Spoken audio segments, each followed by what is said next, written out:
Quem é de verdade sabe quem é de mentira. Essa é uma expressão contemporânea que faz menção ao fato de que aqueles que são autênticos, que são verdadeiros, são capazes de entender, de discernir aqueles que são falsos, que são dissimulados, que são de mentira. E se isso é verdade para nós, humanos, na nossa limitação, na nossa incapacidade de percebermos o outro na sua complexidade, imagina quando nós estamos falando de Deus, aquele que conhece o nosso íntimo, o nosso coração, o mais profundo do nosso ser. O Senhor sabe aqueles que lhe pertencem, Ele conhece as nossas motivações, não tenha dúvidas disso. E essa é uma afirmação contraditória, que pode ser tanto inspiradora, motivadora, mas também que pode ser aterrorizante. Ela pode ser inspiradora para aqueles que são de verdade, aqueles que de fato têm o seu coração voltado para o Senhor, submisso ao Senhor e que desejam do fundo do seu coração fazer a sua vontade. Isso deveria ser consolador, deveria ser confortante, porque o Senhor conhece a nossa boa motivação. Mas isso também pode ser aterrorizante para aqueles que são dissimulados, que são falsos, que aparentam religiosidade, que ostentam religiosidade exterior, mas que no fundo têm o coração mau, dominado pelos seus desejos, pelo seu egoísmo, pela sua cobiça. E esse texto de hoje nos lembra sobre isso, nos ensina muito sobre isso. O Senhor conhece aqueles que lhe pertencem.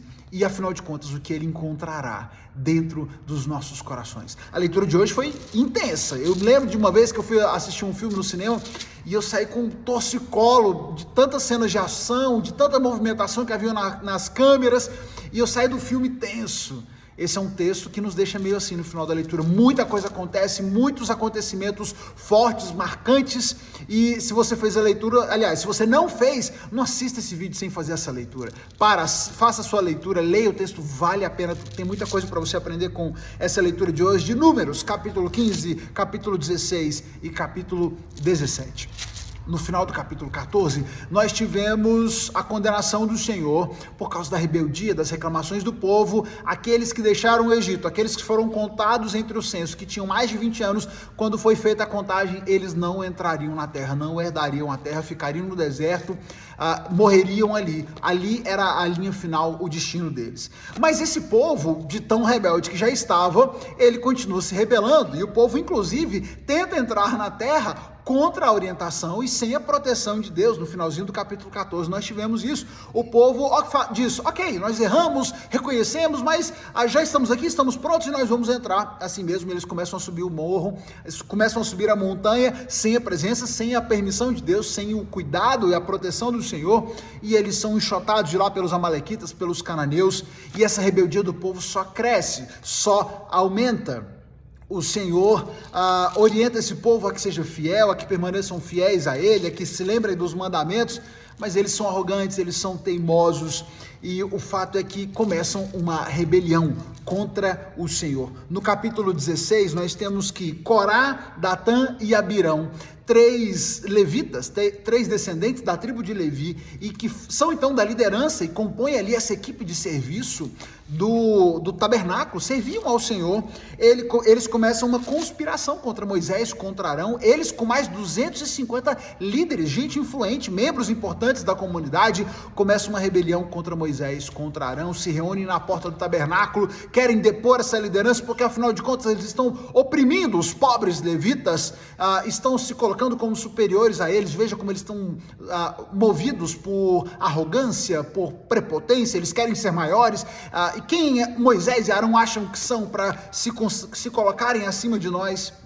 Eles iniciam esse movimento, e Moisés então diz o seguinte: amanhã cedo o Senhor nos mostrará quem pertence a Ele e quem é consagrado.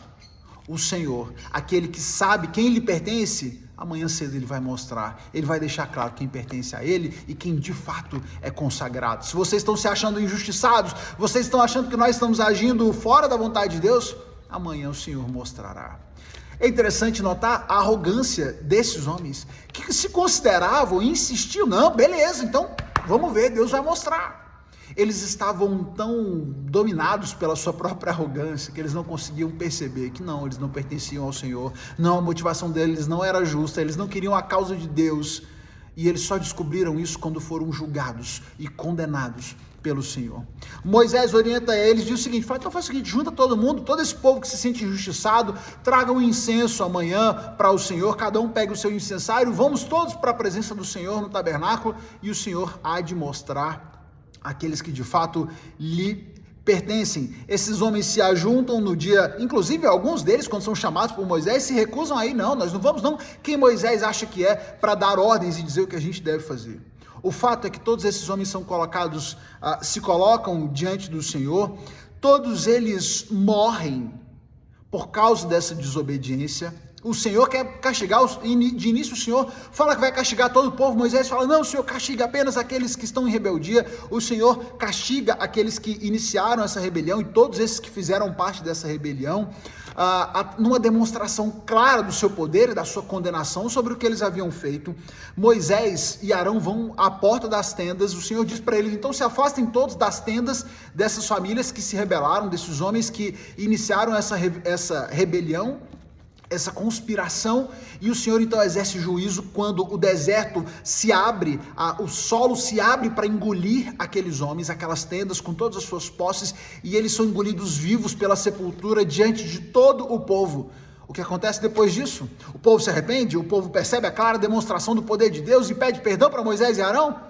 Claro que não, porque o rebelde dobra a aposta, ele vai até o final, e no dia seguinte o povo continuava reclamando de Moisés e Arão, se reuniram de novo na porta do tabernáculo para protestar, e dessa vez a ira do Senhor se manifesta mais uma vez, o Senhor manda uma praga sobre o povo, e o fato é que 14.700 pessoas morrem por causa dessa praga, só não morrem mais pessoas porque Moisés e Arão intercedem em favor do povo, e realizam ali uma oferta de expiação em favor do povo, para que o Senhor tivesse misericórdia, e só por isso mais pessoas não morreram. Por fim o Senhor diz, olha, então faz o seguinte, eu vou deixar mais um sinal, se eu já não deixei o suficiente, se eu já não dei o bastante, traga cada líder uma vara com o nome do líder daquela tribo, coloquem diante de mim no tabernáculo, e eu vou fazer florescer, frutificar a vara daquele que é o líder que eu escolhi, consagrado por mim. Assim são colocadas as varas, o líder de cada tribo, entre elas Arão, como líder da tribo de Levi, é colocado ali, e Arão, a vara de Arão, não só dá brotos, como floresce, como produz amêndoas maduras, e todos veem e fica evidenciado na presença do Senhor. O Senhor diz com todas as letras, apresenta com todas as letras quem pertence a Ele e quem Ele havia escolhido. O Senhor sabe quem pertence a Ele. E isso deve ser tanto esperança para você, como advertência de cuidado para você. Para que você, se você de fato pertence ao Senhor, se de fato Ele é o Senhor da sua vida e tem guiado os seus passos, se sinta reconfortado, se sinta em paz, porque independente das circunstâncias, o Senhor, conhecendo o seu coração, Ele sabe da sua boa intenção, Ele há de recompensá-lo, de continuar cuidando de você. Mas não se engane, se você tem sido guiado por vaidade, por orgulho, por cobiça, como tantas vezes a humanidade é guiada, o Senhor também conhece a maldade do seu coração, e os ambiciosos, os egoístas, aqueles que estão atrás de poder, não passarão. O Senhor não deixará e não dará espaço àqueles que não querem obedecer a Ele, que não se submetem a Ele. Conhecendo o coração, o Senhor valoriza a motivação de cada um de nós. E isso fica evidenciado, inclusive, também no capítulo 15, quando o Senhor fala sobre a questão das ofertas de expiação, e Ele falando sobre o pecado não intencional e o pecado intencional, o Senhor faz diferenciação para o povo. Olha, aquele que pecar de forma não intencional, ofereça um sacrifício de expiação e ele será perdoado, mas cuidado, aquele arrogante que fizer algo contra a vontade de Deus, seja israelita, seja nascido de nascimento ou estrangeiro, blasfema contra o Senhor e deverá ser eliminado do povo, uma vez que tratou a palavra do Senhor com desprezo e desobedeceu a sua ordem de propósito, deverá ser eliminado.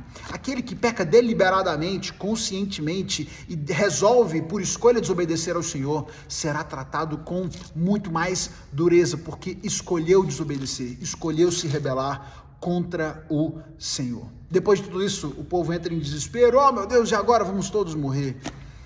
Eles estavam todos rebeldes contra o Senhor e faziam isso dizendo estar a favor de Deus e buscando a vontade de Deus. Não, o problema está em Moisés, o problema está em Arão.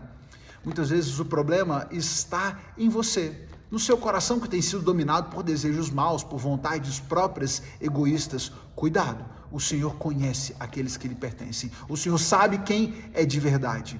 Que isso seja para você alegria, inspiração e não causa de medo. E se diante dessa afirmação você se vê tomado pelo medo, arrependa-se. É tempo de arrependimento, é tempo de voltar-se para o Senhor, de mudar as suas más ações, de abrir mão do seu mau comportamento e ter o seu coração transformado, moldado, cuidado pelo Senhor.